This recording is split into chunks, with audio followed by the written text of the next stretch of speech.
कहानीकार और शिक्षक से भेंट वार्ता करते हैं और इनके बारे में बता दें कि इन्होंने अनेक प्रकार के स्थानीय स्तर के, स्कूली स्तर के, जिला स्तर के, राज्य स्तर के और राष्ट्र स्तर के इनाम जो हैं प्राप्त किए हैं। इनको इन स्तरों पर जो है सम्मानित किया गया है। तो ये हैं डॉक्टर विजय कुमार पुरी, जो कि पेशे से अध्यापक हैं और अनेक प्रकार की विधाओं में ये लेखन करते हैं। इनसे बात करते हैं। तो डॉक्टर विजय पुरी जी, आपका स्वागत है आज के इस साहित्य सुमन के अंक में। सबसे पहले तो हमारे श्रोताओं को ये बताइए कि किन किन विधाओं में आप लेखन का कार्य करते हैं। जी, बहुत बहुत धन्यवाद। मैं आज आपके समक्ष, आपके श्रोताओं के समक्ष रूबरू हो रहा हूँ। ये मेरे लिए बड़े सौभाग्य की बात है। इतने बड़े मंच पर मुझे आमंत्रित किए गए हैं, इसके लिए मैं आकाशवाणी परिवार का धन्यवाद करता हूँ। जैसा कि आपने कहा कि आपने लेखन किस विधाओं में किए हुए है, तो मेरी जो कविताएं हैं, कविताओं में गीत पर मेरा ज्यादा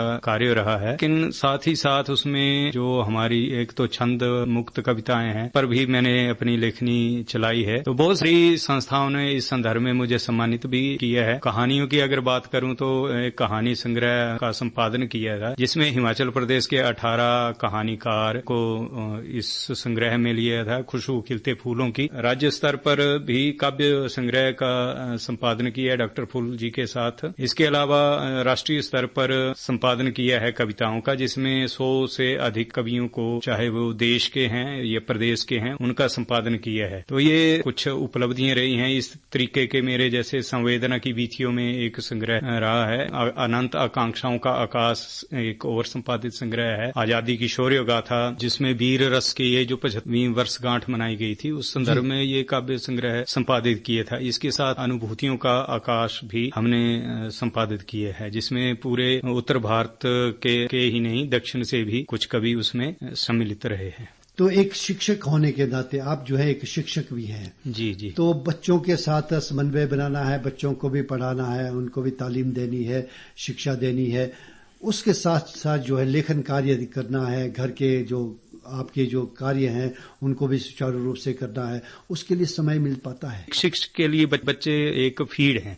जी। वहीं से अगर वो रचनात्मकता होगी किसी अध्यापक में, तो उन बच्चों से वह अच्छी चीजें ग्रहण करेगा। और कुछ बच्चों की कमजोरियां होंगी, कुछ शरारती होंगी, तो उनको किस दिशा में लेकर के जाना है। तो ऐसे में जो है ये जो त्याग की भावना है, कहीं न कहीं जो है घर में इसका सामना करना पड़ता है। उसके लिए जो अपनी धर्म पत्नी है, उनको खुश करने के लिए भी कुछ कविताएं गुनगुनाई हैं। हाँ जी, बिल्कुल ऐसी कविताएं भी बिल्कुल हैं धर्म पत्नी के लिए भी। मैं चाहूंगा कि जो जब मतलब शादी नहीं हुई थी और एक कल्पना होती है, हर आदमी की कल्पना होती है कि उसकी जीवन संगनी कैसी हो, तो मैं थोड़ा सा अगर आपकी इजाजत हो तो भावी पत्नी के प्रति कुछ शब्द लिखे, कविता लिखी थी, वो छंद मुक्त कविता है, मैं सुनाना चाहूंगा। नई नवेली दुल्हन की चूड़ियों की खन खन, घूंघट से घिरे मुंह को हाथों से ढांपना, जगा गया मेरे दिल जिगर में हलचल, सिलसिला सोचने का हुआ शुरू। हाँ, वह कैसी होगी, कहाँ होगी, होगी भी या नहीं, शायद स्वप्न ही तो नहीं, पर मन माने नहीं और कुछ भी जाने नहीं, एहसास करवा गया मेरे सूनेपन में। वह है और इसी जहां में है, उसकी अलकें हैं घनघोर घटाएं, बंध जाएं जब बेणी में, सर्पणी को हराएं या फिर जूड़े में, और लगा ले उस पर फूल, तो यूं लगे जैसे अंधेरी रात में दिए जगमगाए। लेकिन सच तो यह है कि वे बंद ही न पाए, झटका के जब जुल्फें हटाए, फरिश्तों का भी मन ललचाए, चमके बिजली चांद छुप जाए, सुंदर सलोने मुखड़े पर नयन ज्यों बैठे हों धनुर्धर। सुंदर सलोने मुखड़े पर नयन ज्यों बैठे हों धनुर्धर, हो गए स्थिर रूप से मोहित, विवश हैं परवश हैं, खिल खिलाकर जब वह हंसती है, नियत कुबेर की भी मचलती है। इतने अनमोल रत्न यहाँ कैसे, अचंभित दिग्भ्रमित, उठाने को दौड़ता वह, यकायक बंद हो जाते कपटी कपाट अधरों के, मिचमिचाता हुआ आंखों को, सोचता अभी क्या था और अब क्या है। अपने हाथों में लेकर उसके हाथ, देखता मैं भाग्यों की लकीरें, पढ़ने की कोशिश करता और ढूंढता अपने नाम को, उसकी गोदी में रखकर सिर अपना निहारता, निशिदिन उसका सौंदर्य, सुनता रहता उसकी बातें, जिसमें रस है, मिठास है और कभी कभी कर्कशता भी, पर बनावटी। ऐसी होगी शायद मेरी स्वप्न सुंदरी। भविष्य के गर्त में क्या छिपा है, इससे अनभिज्ञ अनजान, पर नींव हमेशा पहले पड़ती है। शुभाकांक्षी हूँ, इसीलिए शुभाकांक्षी हूँ। बहुत अच्छे, बहुत अच्छे। ऐसा कोई वाक्यात जिसमें जो है आपको जो है लगे कि मैंने जो है अपनी जीवन की जो अभी तक की अच्छी कविता लिखी, अच्छी कहानी लिखी और उसको जो उपहार भी मिला हो, कहीं उसको जो है आपको सम्मानित भी किया गया हो, इस प्रकार की कोई कविता लेखन है क्या जिसका जिक्र करना चाहिए? बड़ी सारी मेरी कविताएं हैं, बहुत से लोगों ने पसंद किया है जी।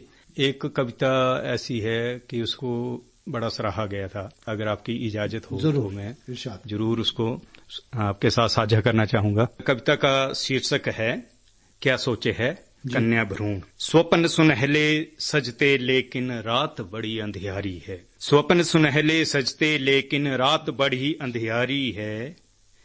थका हुआ सा जीवन है चोटों की पहरेदारी है कि थका हुआ सा जीवन है चोटों की पहरेदारी है। पल पल दुखता दिल का कोना आंख सदा ही भारी है। पल पल दुखता दिल का कोना आंख सदा ही भारी है। कैसे ले लूं जन्म जहां में ये दुनिया पूत पुजारी है। ये दुनिया पूत पुजारी है कि जन्म लिया और दुखी किया, जन्म लिया और दुखी किया। नजरें मुझसे फिर गई क्यों, क्या मैं बुत हूँ पत्थर का या गिरी हुई हूँ कलीजियों। क्या मैं बुत हूँ पत्थर का या गिरी हुई हूँ कलीजियों। छुप छुप रोते मात पिता, छुप छुप रोते मात पिता। ऐसी भी क्या लाचारी है। कैसे ले लूं जन्म जहां में ये दुनिया पूत पुजारी है। छिन गया ये बचपन भोला खेल खिलौने और मिठाई। सब कामों में कुशल हुई पर रही सदा ही सबसे पराई। सब कामों में कुशल हुई पर रही सदा ही सबसे पराई।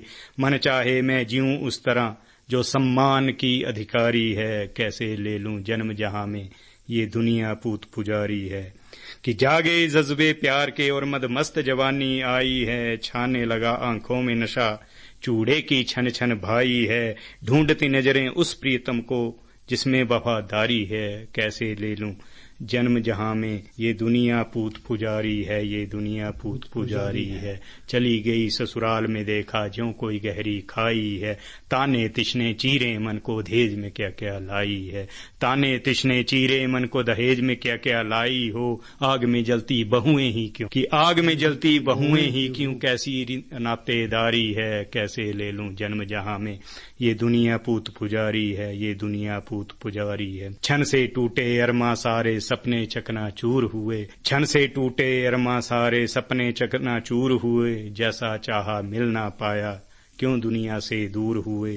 किस्मत के थे कैसे लेके कैसी कार गुजारी है। कैसे ले लूं जन्म जहां में ये दुनिया पूत पुजारी है। ये दुनिया पूत पुजारी है। ये दुनिया पूत पुजारी है। जी, बहुत अच्छा चित्रण किया आपने। एक जो भ्रूण है जो पेट में पल रहा होता, अजन्मा होता है, उसकी जो व्यथा है उसको जो आपने कविता के द्वारा, अपने शब्दों के द्वारा जो है बहुत अच्छा चित्रण किया।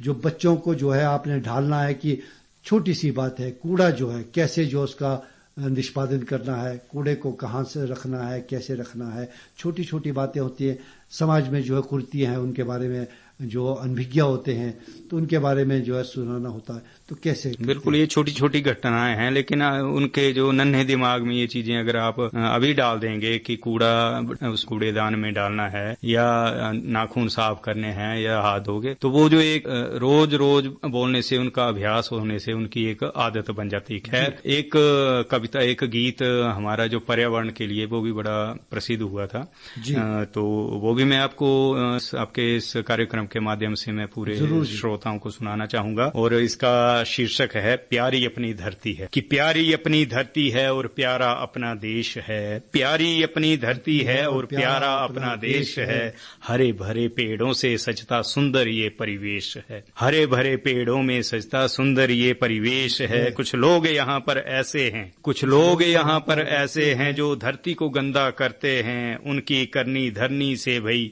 वन्य जीव सब मरते हैं। उनकी रक्षा करना ही सब धर्मों का संदेश है, उनकी रक्षा करना ही सब धर्मों का संदेश है। हरे भरे पेड़ों से सजता सुंदर ये परिवेश है। गिद्ध और कौए हमसे कहते कि गिद्ध और कौए हमसे कहते हम धरा की शान है, प्रदूषण को कम है करते, ना इससे तुम अनजान है, मत ऐसा व्यवहार करो कि लगे हमें परदेश है। हरे भरे पेड़ों से सजता सुंदर ये परिवेश है। देख यहाँ पर कूड़ा कचरा, देख यहाँ पर कूड़ा कचरा, अपना जी भर आया है। देख यहाँ पर कूड़ा कचरा, अपना जी भर आया है।